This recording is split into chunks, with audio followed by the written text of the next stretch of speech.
Everyone, this is Connor with Housebang.com here. I wanted to just take a moment to bring attention to an area that definitely could bring value to housing, increase affordability. And what made me think of it was yesterday I saw an article talking about how a lot of apartment buildings are going to create competition and hopefully drive down prices, which I hope we see that we see some more condos as well. I think it'd be a good opportunity to also be able to own these units instead of just rent them.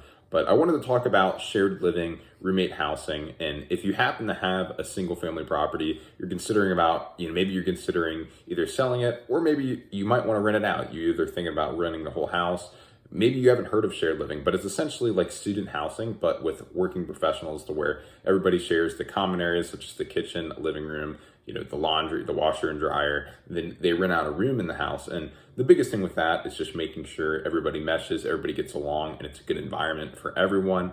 But what it really does is help create more affordable housing in expensive areas. So let's take New York City, where this is actually relatively common, right?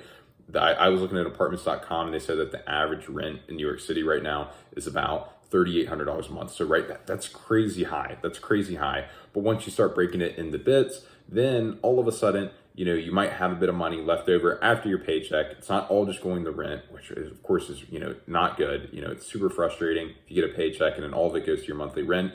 If you rent out a room, you split it with everyone, you split the utilities, or the owner pays utilities, just depending. All of a sudden you have money that you're able to put aside, you can work on saving up to own a property, possibly in the same area someday. So I think Roomies, ROOMIES.com is a great website. It's a real estate platform that's really built around finding roommates with, similar interests, finding rooms in areas you're looking for. I think it's a great website. I highly recommend checking out. And what are your thoughts about roommate living, shared housing, and could you ever see yourself doing it?